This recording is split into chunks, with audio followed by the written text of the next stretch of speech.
Hola, soy Tamara Trotner y estoy aquí con Silvia, encantada de presentarles mi nueva novela Nadie nos vio partir. Esta novela recién salida que publicó Alfaguara hace unos cuantos meses. Espero que les guste.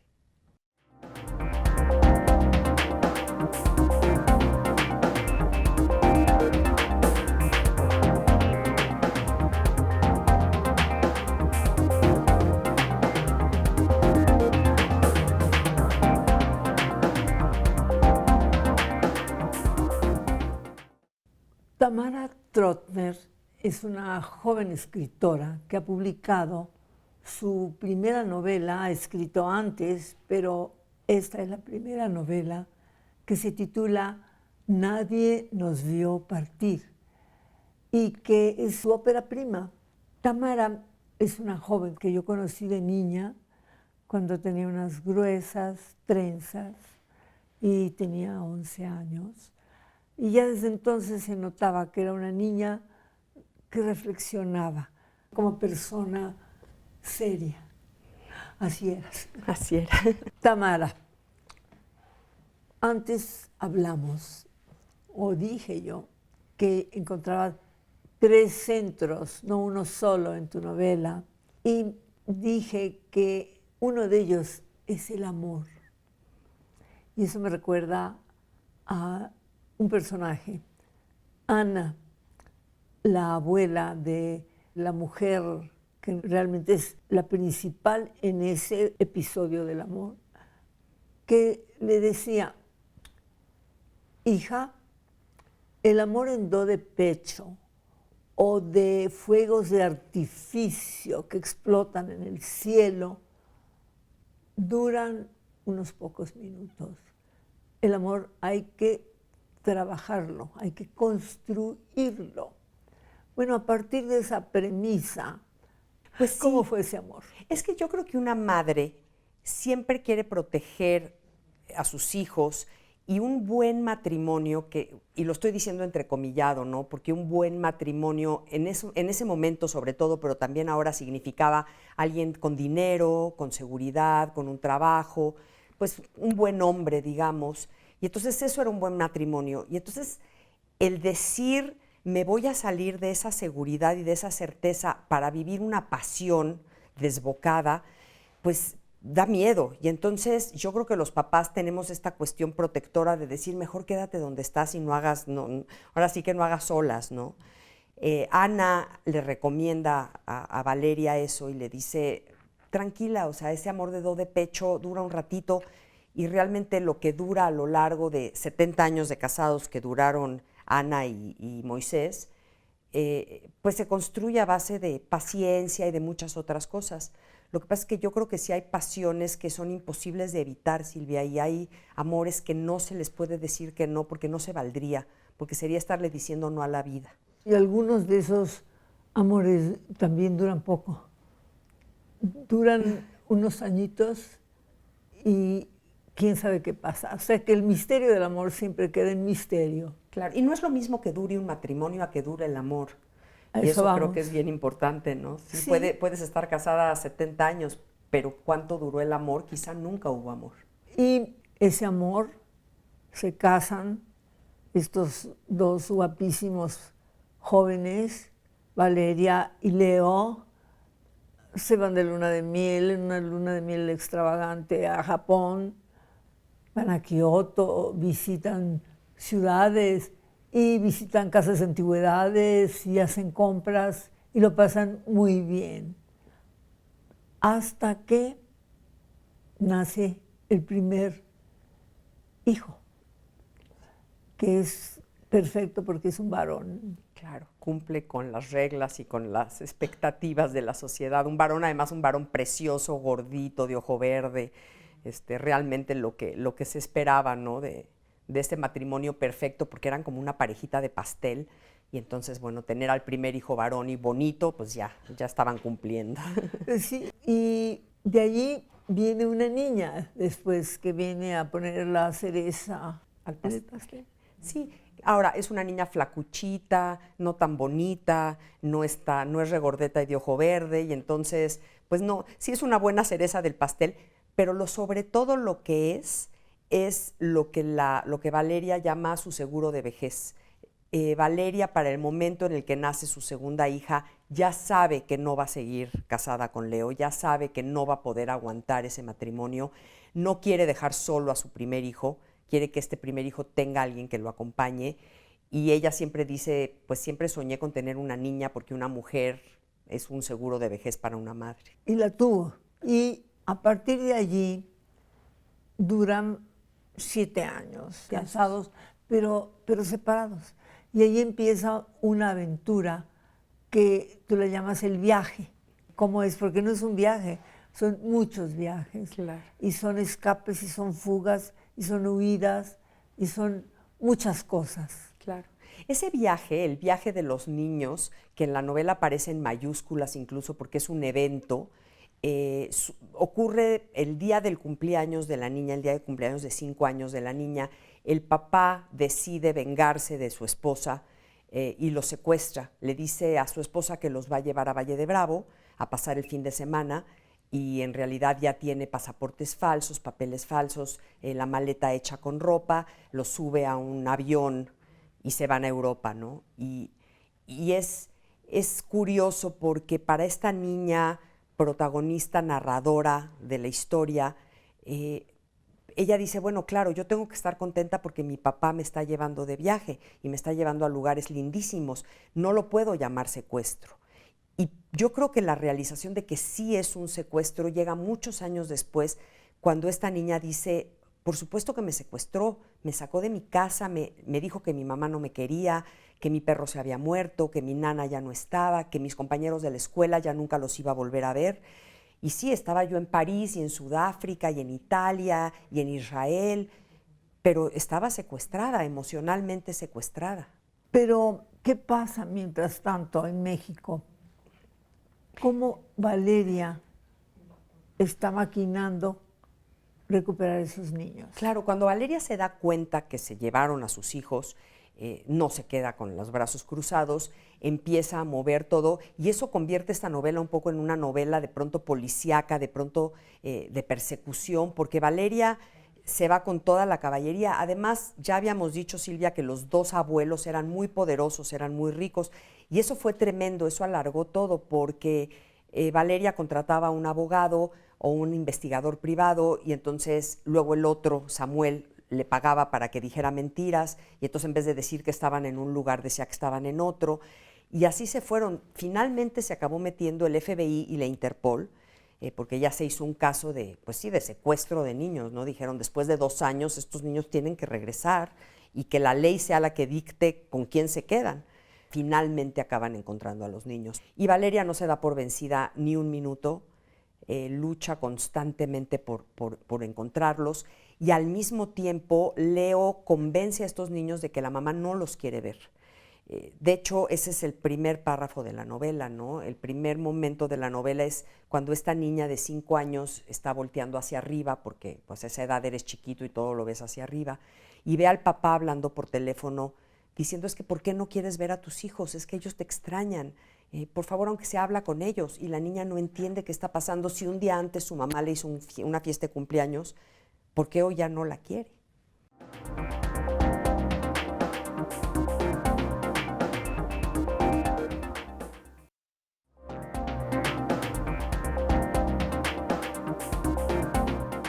Tenemos que entrar también al capítulo que es muy importante, y es que Valeria se ha enamorado, tiene un interés enorme en su concuño, porque Leo tiene una hermana casada con un médico, como lo dijimos antes, y Valeria y ese médico han comenzado a tener miradas primero, acercamientos después, y luego se enamoran.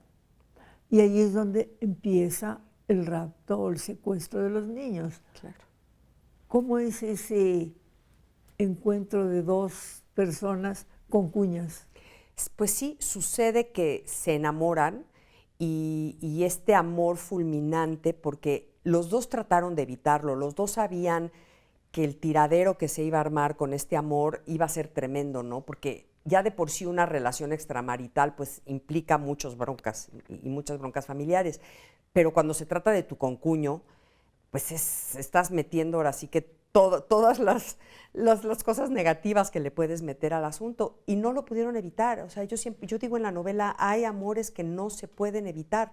Finalmente los descubrieron, cuando los descubren les piden, ¿sabes qué? Olvídalo, ya vamos a quedarnos calladitos, aquí las apariencias son lo que importa, te vamos a perdonar y ya no pasó nada.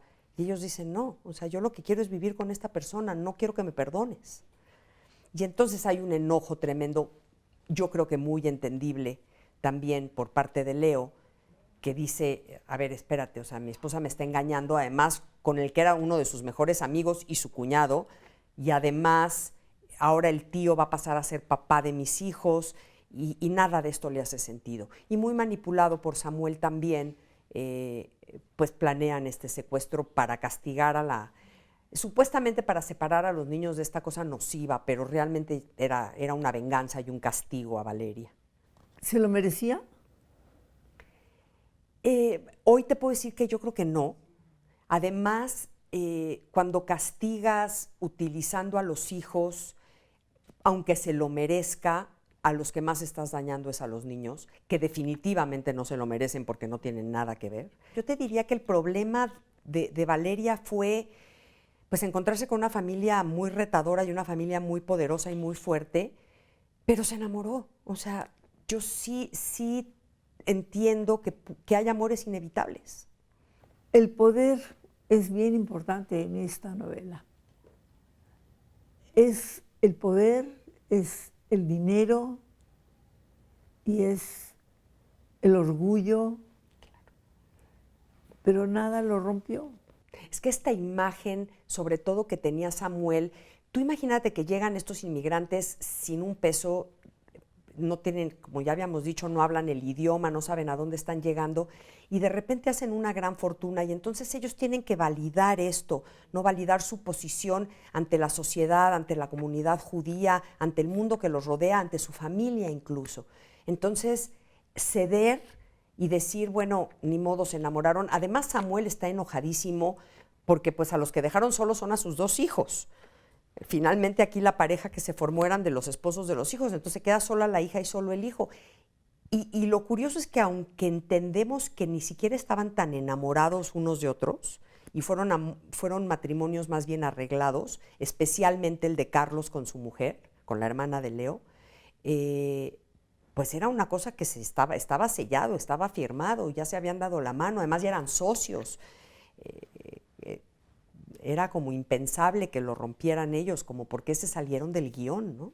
Los niños, ¿a dónde van primero cuando viajan con su padre? A los niños al primer lugar que los llevan es a Italia, a un castillo de un amigo de Samuel, que es el primer lugar, este amigo los recibe en ese castillo, y es el primer lugar en el que ellos se encuentran, y es allá donde aparece la escena de la mesa redonda, que es la escena con la que empieza la novela, y se repite 6 veces a lo largo de la novela, un poco cambiada, porque vamos viendo como la transformación de la niña.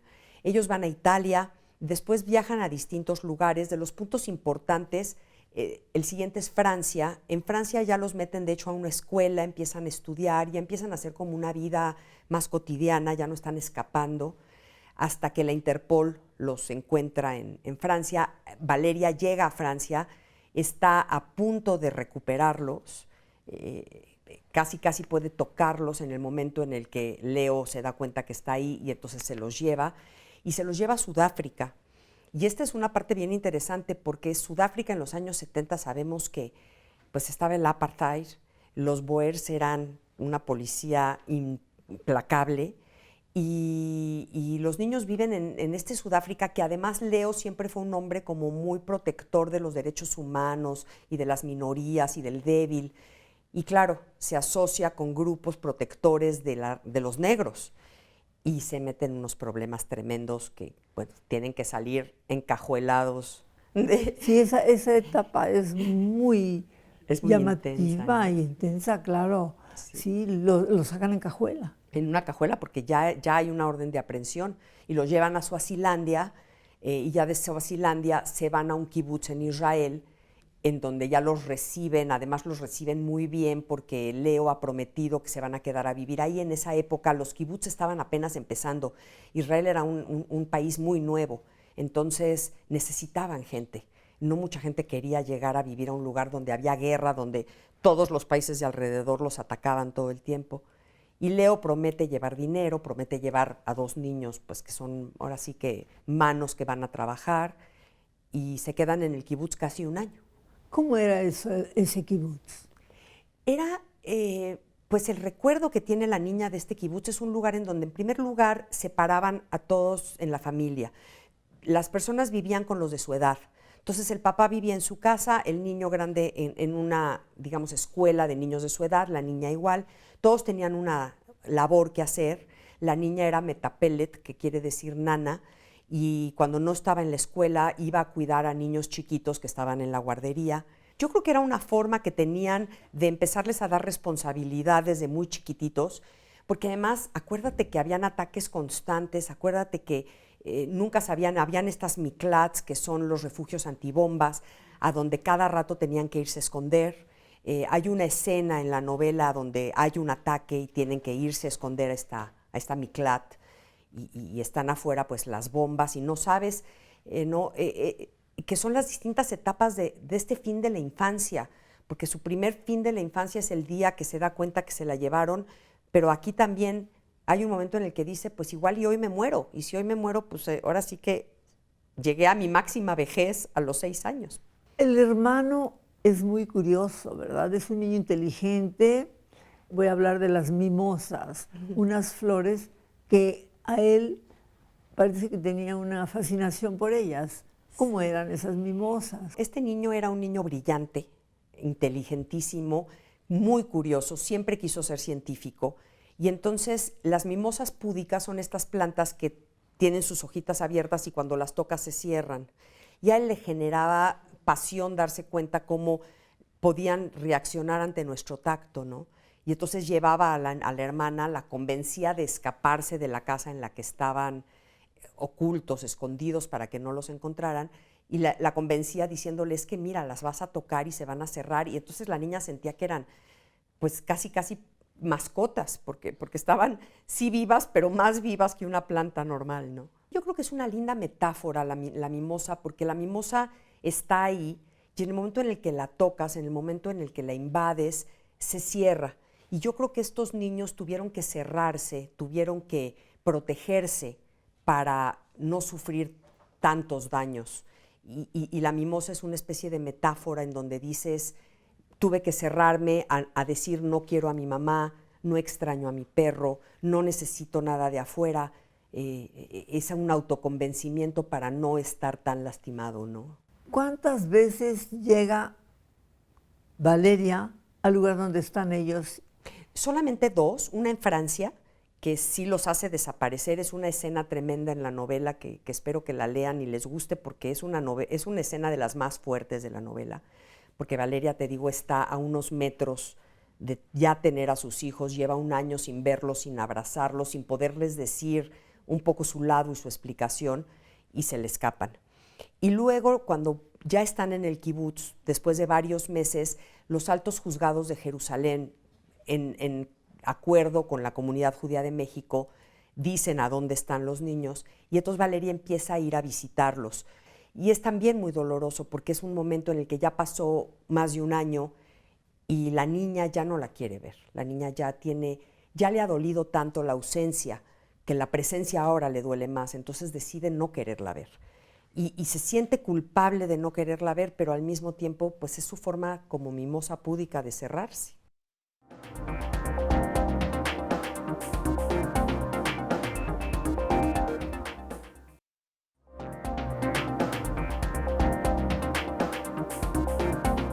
Hablas más de la niña que del niño. No se siente en la novela lo que está pasando en la mente de él.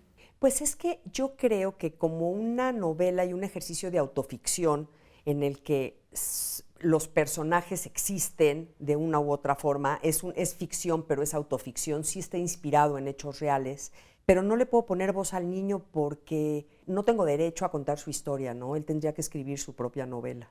Pero ahora, después de tantos años, ¿qué pasaba con él? La niña era muy chiquita, su preocupación era en el perrito y el niño tenía otras preocupaciones como mucho más adultas, a pesar de solo tener 9 años, pero él ya pensaba en cómo voy a estudiar, a dónde voy a ir a la escuela, le importaba mucho toda esta parte de la escuela, si me regresan a México y no tengo dinero para estudiar, pues no quiero. Entonces, sí eran preocupaciones distintas y cicatrices distintas. ¿En qué momento piensan los niños que quieren regresar a México o no lo piensan? Al principio yo creo que sí hay no tanto regresar a México, sino que la mamá llegue a estar con ellos. Ellos están contentos de estar de viaje, pero extrañan a la mamá. Y ya después, cuando se dan cuenta que no va a llegar la mamá y que esto ya, quién sabe cuándo va a terminar, yo creo que sí hay esto que dice Silvia, una especie de acoplamiento al día a día y lo que nos va tocando vivir. ¿Cómo dejaron el hebreo? Pues la niña casi a fuerza, porque si no, no la dejaban entrar a la escuela. Entonces ya estaba inscrita en la escuela y en la escuela les dijeron, era una escuela americana, y entonces les dijeron, si no habla español, por lo menos, ya después veremos el inglés, pero si no habla español, no puede entrar. Entonces fue con maestras constantemente que llegaban a la casa todos los días a meterle el español. Y como los niños absorben rápido y aprenden rápido, no fue un proceso tan largo. ¿Qué pasa mientras tanto con los abuelos? ¿Viven? En ese momento los abuelos viven, cuando los niños regresan, el abuelo Samuel y Galia pues dejan de ver a los niños, Leo también, y los niños se vuelven únicamente parte, su familia se vuelven Carlos y Valeria y todo ese mundo. Dejan de ver por completo a la familia paterna. Y hay una ausencia de 30 años de esa familia. En algún momento llaman a la niña, que ya no es niña, a decirle que su abuela tiene Alzheimer y que está preguntando constantemente por ella. Y ella dice, ella tiene hijos y todo, y ella dice, es que no puedo ser tan soberbia, o sea, no puedo ser tan rencorosa, ¿no? Si esta mujer está preguntando por mí, pues voy a irla a ver. Y ese es su primer reencuentro con la familia de Leo, pero Leo no está en ese momento. Están Galia, Samuel y la hermana. Y cuando muere la abuela, unos meses después, esta niña dice, pues ahora es el momento de ir al reencuentro con Leo y como hacer las paces. Ya tiene para ese entonces 3 hijos y dice, no le puedo seguir transmitiendo a mis hijos este odio de Montescos contra Capuletos y que siga esta historia, ¿no? Hay un momento interesante y casi divertido de la niña que en casa de su abuela Ana hay un cuarto frío y en ese cuarto frío encuentra una serie de verdades, pero al final no se la dejan. No. Eso es muy interesante. Sí, encuentra ella una caja. El cuarto frío era como una bodega que era un estudio, pero se había convertido en bodega y había de todo. Y a mí, a la niña, lo que más le gustaba era ir a jugar a este lugar porque era como la cueva de Alibaba. Y un día encuentra una caja de zapatos envuelta en ligas. Cuando la abre, se ve a ella en unos recortes de periódico diciendo se busca niños secuestrados y sí se sorprende muchísimo, ¿no? Y entonces le dice a Ana, quiero quedarme con esto porque algún día quiero escribir una novela. Y Ana le dice, hasta que yo me muera no puedes escribir nada. Háblame de Leo. ¿De Leo? El encuentro con Leo. El encuentro con Leo fue muy interesante porque para él fue muy choqueante, no se lo esperó. Y entonces su primera reacción fue decir, hola, ¿cómo estás? ¿Cómo están? ¿Cómo están tus niños? Y la reacción de ella fue decirle, ¿sabes qué? Para hablar de banalidades tengo a muchos amigos. Un papá ya no fuiste porque llevas 30 años ausente, pero tendríamos que encontrar una modalidad para ver cómo podemos tú y yo llevarnos. Lo primero que quiero preguntarte es, han pasado 30 años sin vernos, yo tengo 3 hijos y me tendrían que matar para dejar de verlos. ¿Cómo le hiciste? Y en ese momento me cuenta toda su versión de la historia Y en ese momento digo, ahora sí puedo escribir una novela. Hasta ese momento era la idea, pero hubiera sido una novela maniquea, blanco y negro, buenos y malos. Y cuando encuentro la verdad de Leo, y la verdad de Leo es tan verdadera como la de Valeria, en ese momento digo, claro, ahora sí hay una historia. Y aquí está la historia. Y aquí está la historia. Gracias por haber estado hablando de tu novela tan interesante, de una escritora auténtica. No sé cómo habrá sido antes, no sé cómo te trató Ramón Córdoba cuando escribías. Ya te aplaudía desde siempre. Ah, claro que no, Ramón era muy difícil de aplaudir. Ramón, las primeras versiones que le entregué de esta novela, bueno, me las tiró a la basura y me dijo algo muy lindo, Silvia, porque me dijo, ¿sabes qué, Tamara? Tienes muy buena pluma, pero no te estás desnudando. Y un escritor que no se desnuda no puede escribir. Y me dijo, decídete, ¿quieres escribir? Desnúdate, y si no, mejor dedícate a otra cosa. Y me retó, me picó y dije, va, me desnudo. Y me desnudé. Felicidades. Silvia, muchísimas gracias. Qué honor estar contigo. Gracias a ti. Gracias. Con Tamara Trotner y su novela Nadie nos vio partir, Silvia Lemus.